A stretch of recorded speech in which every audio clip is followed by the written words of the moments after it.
So specifically for component 5, I worked on a couple different projects. The first one, conducting human resources training, I've had to work on for pretty much every year as an assistant principal since my first year.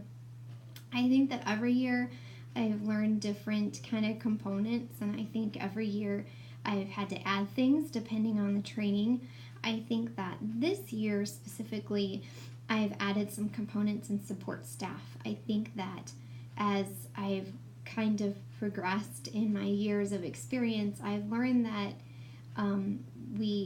I've learned that I think that where we kind of see the most concerns is in those support staff, and not only that, I think they're most transient. So we've kind of improved our training there, and because we've had to improve it because we use it most often. And so specifically this year, we put together some cafeteria aid training. We also have to provide ALICE training, which is active shooter training. So it's something that we hate to talk about, so it's something we have to provide. So we try to make that efficient. We also try to make sure it's communicated clearly throughout the year, and something that we're consistent in across the district. For example, I have to provide it to preschool. In the active shooter training, I have to provide, I'm part of the team for the entire district for that. I think also the other component project too was for dismissing and counseling staff. There's kind of two different aspects to that. I did have to participate in actually dismissing staff, and that always is something that we don't want to have to do, but unfortunately it's something we may have to do.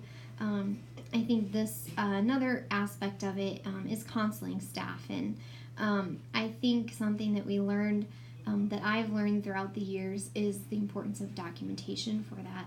So I think that the district has a lot of policies and terms that we impress upon our students with character education, and I think we have those expectations with our staff as well. I think that we are a national school of character, we're a national district of character, and we talk about that with our staff as well. I think that those policies and protocols that we speak of, we kind of refer to those always in those counseling sessions. For example, the one that I actually have referred to in Project 2 is kind of talking about, just speaking to staff in a professional manner. We wouldn't want our students to be talking to each other like that, so why is it okay for staff to talk to each other? So as far as district level leadership, handling those and making those decisions, I think that since we're in a small district, I think that those kind of things happen a little more smoother.